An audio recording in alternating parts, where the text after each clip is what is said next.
On America's Test Kitchen, Becky shows Chris the secrets to pork schnitzel with a perfect coating and introduces a quick and light recipe for Austrian potato salad. Meanwhile, gadget guru Lisa McManus is reviewing wine aerators. And finally, Adam and Chris are testing traditional skillets in the equipment corner.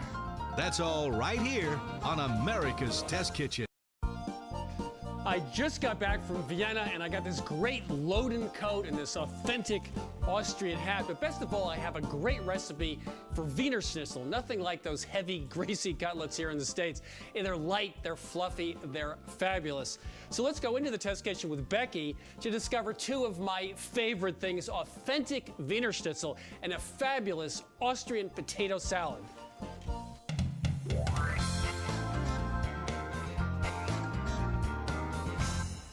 So it's time for some Kimball family photographs from our trip to Vienna. Great. Here we are with some actually local friends of ours we see every couple of years. And everyone who goes to Vienna goes to the Hotel Sacre for the Sacre Torte, which is a very thick chocolate one-layer cake. But what I found most interesting was the Wiener Schnitzel and the potato salad. It was revelatory. It was crispy, it was light, it was undulating. It was absolutely fabulous. I wanted to eat it every day. The potato salad was also phenomenal. So thanks to Becky, you're going to recreate this dinner, right? That's right. We're bringing Vienna back home for you. Becky's my hero today. So where do we start? Well, let's start with the potatoes.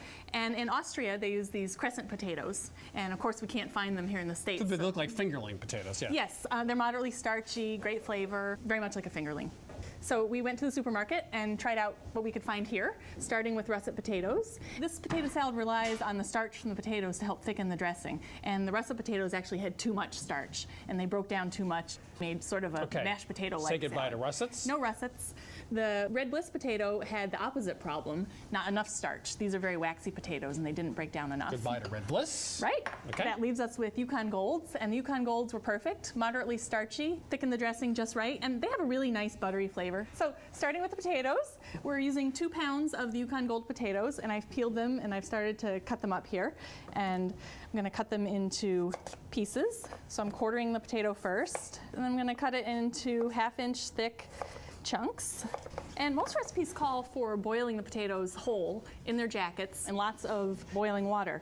But since the dressing is made from water and chicken broth for this salad, we decided to cook the potatoes right in that water and chicken broth. That way the potatoes will flavor the liquid and vice versa. And some of the starch will come out into the liquid too. Exactly. Yeah. So potatoes into the skillet. This is 1 cup of low sodium chicken broth. Always want to cook with low sodium chicken broth. That way we can control the salt that we add to it. Yeah. Cup of water. And we're just cutting the chicken broth with some water. We don't want that salad to taste like chicken. We just want to have a nice flavor to it. So get that to a boil. Now I'm going to season up this liquid because we're going to use it to make the dressing. So here is a tablespoon of sugar, just a little bit of sweetness, teaspoon of table salt, and I'm also adding a tablespoon of white wine vinegar, and that's going to help control the cooking of the potatoes so that they don't overcook. If you don't add vinegar at all, what happens is these potatoes go from undercooked to overcooked in about 2 minutes. Yeah, right. It's a very narrow window. Now, why does vinegar help? It helps because pectin separates the potato cells and it makes them a little harder, and so they don't break down so quickly. Right. So you get a bigger window between when the potatoes are cooked and when they're overcooked. Now, we actually did a lot of testing. 2 tablespoons of vinegar, the potatoes never cooked after 20 minutes. That's right. 0 or just a teaspoon, it didn't really do very much, and the potatoes were overcooked in just a 2-minute window. 1 tablespoon gave us a 5-minute window, which is what we wanted. Otherwise, you'd have to sit here and get it done just right. So 1 tablespoon of vinegar slows down the cooking just enough so you have enough time to get them out of the pan. Yeah, it makes the recipe a little bit more foolproof. So the potatoes are boiling. If you want to put the lid on the pot, I'll turn it down to medium-low. So we're going to let these simmer for about 15 minutes until the potatoes are tender. And meanwhile, I'm going to go chat with Adam in the equipment corner about traditional skillets.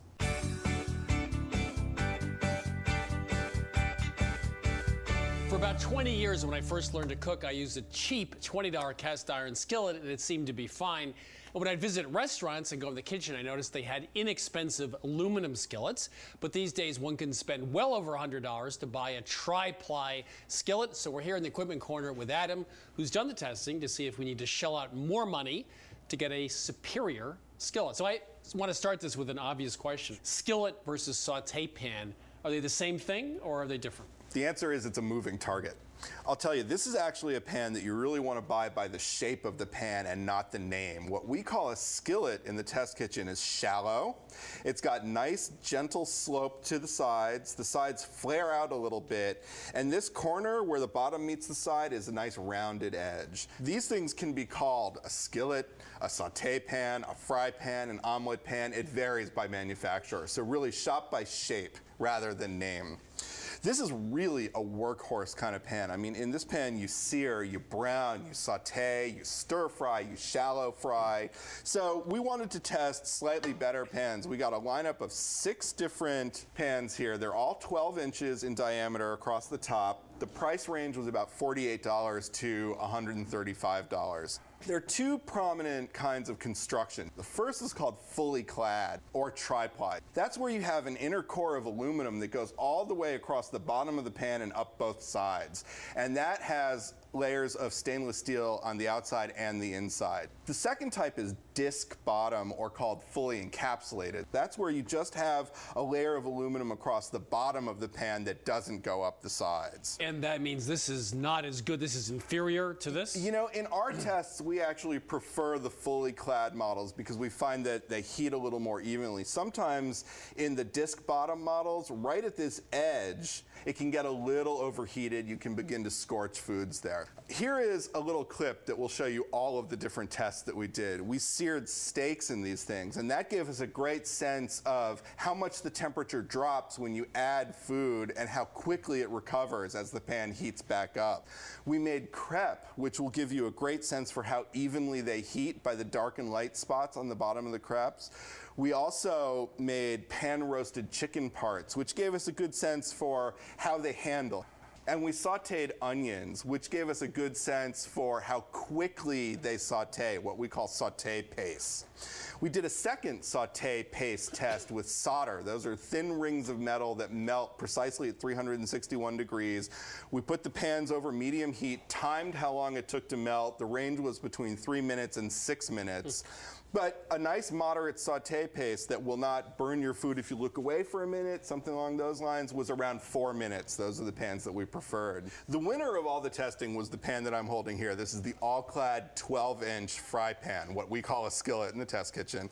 It was a great handler. It was a nice moderate weight with a well-balanced handle. It recovered its heat quickly after we put food into it. It heated evenly. Though it measures 12 inches across the top, the bottom cooking surface is a very generous 10 inches, so you could fit a lot of food in there. And it was durable. It was a really good pan. Now, it was the most expensive one at $135, but really a pan like this should last you for decades. And at decades worth of cooking, I think $135 is worth it. So I guess you can call it a skillet, you can call it a saute pan, an omelet pan, or a fry pan, but make sure when it comes to a 12-inch skillet that you call it an all-clad. So these cooked for 15 minutes, then I took the lid off and I cranked the heat up to high, as you can see, because I want to reduce that cooking liquid a little bit because we're going to use it to make the dressing. Okay. So it's been 2 minutes. Turn the heat off. Now I'm going to drain the potatoes, and I have my colander set over a bowl so I can catch all that liquid. So you're looking for about how much liquid here? I should have about a half a cup. If I need a little bit more, I can add some water. If I have more than that, then I'll get rid of it. We should take just a second because we haven't actually described what this dish is. It doesn't have mayonnaise like most American potato salads have, but it's got this chicken broth, and the dressing is lightly thickened from the starch from the potatoes, so it's got this nice, luxurious consistency. And the potatoes actually crumble and break apart a little bit. They're fairly soft. Very different from American potato salad. So put that in the bowl. And I'm also adding a 1/4 cup of vegetable oil. We wanted a nice neutral oil for the salad. Olive oil has too much flavor. Just like Austrian neutral. That's right. Tablespoon of white wine vinegar, and just a tablespoon of Dijon mustard, and that's to sort of cut the sugar that we added to the potatoes, so give it a little bit of a kick there. When they make this potato salad in Austria, the Austrians just stir the potatoes in order to release the starch. We had better luck by actually adding some of the potatoes to the dressing. So I added a half a cup of the cooked potatoes to the cooking liquid and the oil and the vinegar. I'm just going to mash them up here. Now we'll give it a little whisk just to incorporate everything. So you can see how that almost becomes creamy, and that's just from the starch from the potatoes. That's exactly what we're after. So So now the rest of the potatoes can go back into the bowl. So now it's time to add our garnishes and our flavorings to make this taste really good. I have 3/4 of a cup of minced red onion. The red onion adds great color. We also like the flavor that it adds. I have 2 tablespoons of cornichons, tiny little pickles. They have a great, sharp, salty flavor. If you can't find them, a kosher dill pickle will work just fine. I also have 2 tablespoons of chives, just for more color and a little bit of onion flavor. Stir that up. So you can see how that dressing is nice and thick and it's coating the potatoes. This really is the world's best potato salad. I mean, sorry to all the people of German extraction watching this, but this I think is better. So there we go. I'm just going to season it with some salt and pepper. And then this is great served warm. You can also serve it at room temperature. So it can sit around for a little while. So this is done. We'll just set it aside to cool to room temperature while we get started on the pork. Tell you what, I'll just set it aside. All right, And I'll bring almost all of it back. You better not eat it.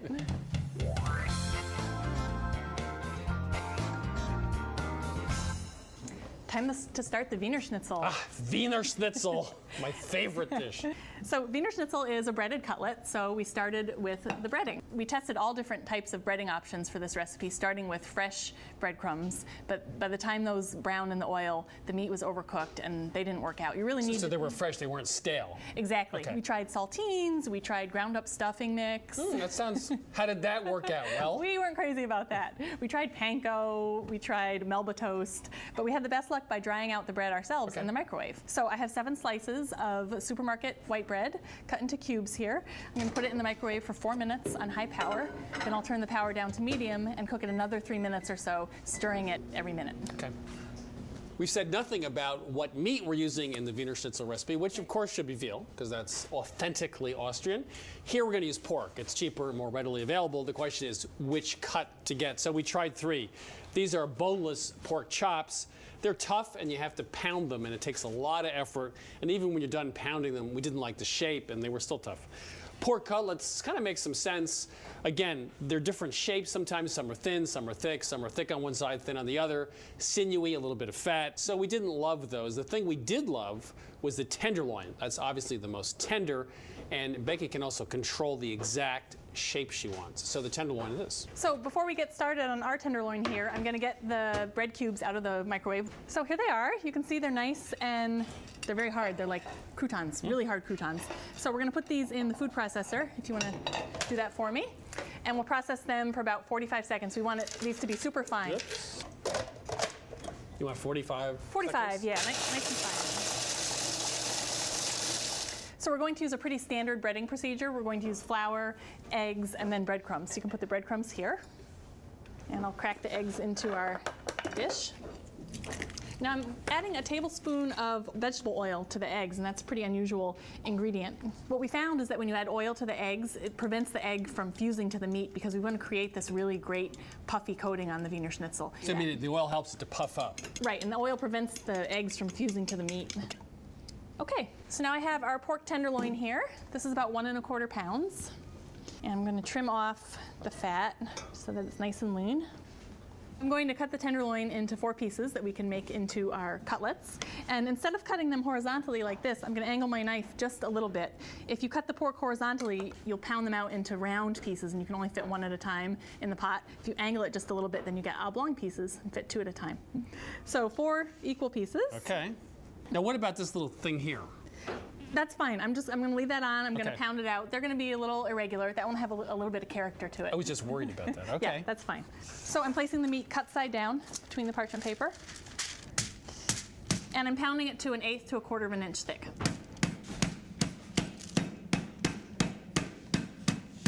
So I'm going to measure it just to make sure it's just right. See what we've got here. Yeah, just between 1/8 and 1/4 of an inch. So just right. Perfect, Becky. So there's our 4 cutlets. I'm going to season them with salt and pepper.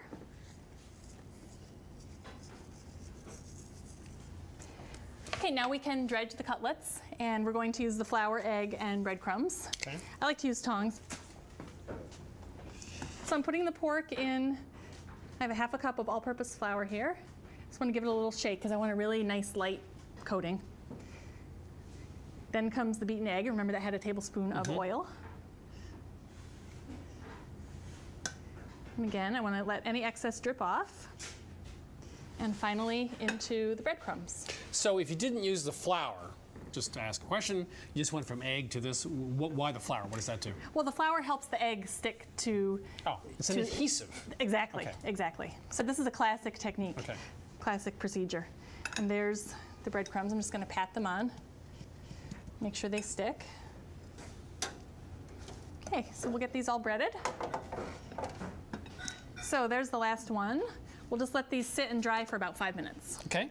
Meanwhile, Lisa's going to chat with us a little bit about wine aerators. Do you know about those? I don't. Make red wine ready to drink. Oh, I like so that. I love them. When you're serving red wine, one of the problems is you have to remember to open the bottle about 30 minutes in advance so the wine can breathe. And that's a fancy term for just letting oxygen get exposed to it. So all the chemicals that can give it a harsh or flat flavor can evaporate, and the flavor and aroma are much better, and the taste is smoother and nicer. There are some new devices on the market called wine aerators, and they're promising to let you skip that long wait for your wine. They come in all different styles, and we found different ones we tried out. This one was probably the one we liked the least. It's loud. It has a battery and it buzzes, and you stick it in the wine and it sits there buzzing like a mosquito for a full minute while it's supposedly bubbling air into your wine. We think that one's a little ridiculous. These are a little bit better. These are the kind that you hold over a glass and you actually pour the wine right through, and there's some tubes that let air come through the wine. You can hear a little hissing sound as the wine comes through and it's getting exposed to the air. That worked, but we were not that crazy about having to pour every single glass this way. This one works the same way. It's kind of like a funnel with a little bit of a screen inside of it. The ones we liked better were ones that went into the neck of the bottle and didn't have you fussing over each glass. This one is a little bit like a party trick. When you pour, the wine spins around this little spiral of metal and the air is going in. It works, but again, it's a little cumbersome. It's sticking out. We're not that fond of it. The one we liked best was this one. It's called the Nuance Wine Finer. It's $49.95. It just slips right into the neck of the bottle. It has holes in it and a little tube inside that draws air through. Has a cap, and all your guests see is this nice stainless steel spout. You're just pouring and enjoying. You can hear it bubbling a little bit as it's coming through. So for aerated wine without the weight, we like the Nuance Wine Finer, $49.95. So I have 2 cups of oil at 375 degrees here. And that might sound like a lot of oil, but if you have the oil at just the right temperature, then very, very little will be absorbed into the meat. So I'm going to add my cutlets into the oil. You see how the nice oblong shape, we can fit 2 easily into the pan at the same time. And the trick is to shake the pan the entire time that I'm cooking them. And you'll see that the shaking bathes the cutlets in the oil. It sends the oil up and over, helping to set those eggs and get that nice puffy exterior. Becky's Wiener Schnitzel exercise video. That's what it is. That's right. Actually, we're looking for something that looks exactly like a Shar-Pei right here. We're looking for that undulating coat. Right. So I'm shaking the whole time. We're going to cook it for 1 or 2 minutes on each side. Let's take a look and see how they look on the other side. They're getting nice and golden, nice and puffy. Now 1 or 2 minutes on this side. Great. Yeah. Now, there's actually a little science here, which is if you have enough hot oil, and that's why Becky's shaking the pan, get a lot of hot oil on the surface, then the steam is created from the moisture on the meat, and the proteins in the egg set so that steam gets trapped. So that's why you want a lot of hot oil back and forth to keep the temperature up, create steam, set the protein, so it's not a flat surface, but it has sort of ups and downs, which is how you'll see it in Vienna. You can see they're getting nice and puffed. That looks Doesn't that fabulous. look good? Yeah, that's great. I think they're ready to come out. I would say so. Looks fabulous. Now I'll put the other 2 in.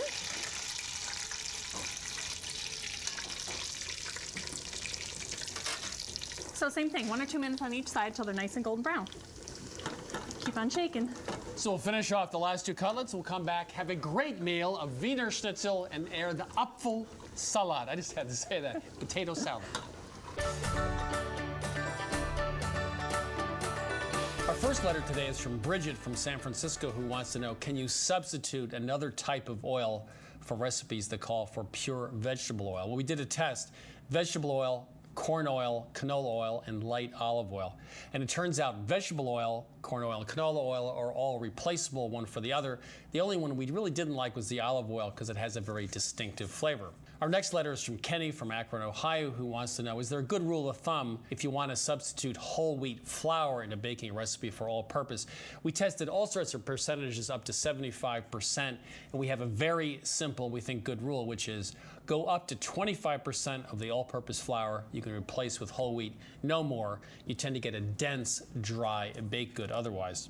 Kirsten from Jacksonville, Florida, wants to know, can you substitute canned beans for dry? Dried beans are always tastier and somewhat firmer than canned beans, so do that if you can. If not, you don't have time, you can use canned beans. We only have one suggestion.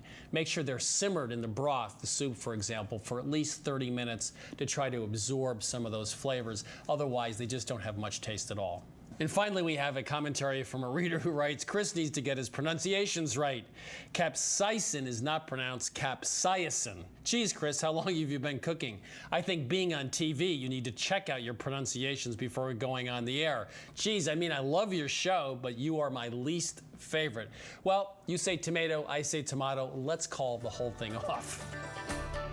I hope you're hungry. Oh, yeah, that's a big problem. Looks so good, doesn't it? It does look fabulous. And a nice rumply. I'll give you the rumpliest. I think I'm genetically disposed to Wiener Schnitzel and potato salad. There's something about it. It's meat and potatoes. That's it. It's a Vermont thing. Fantastic.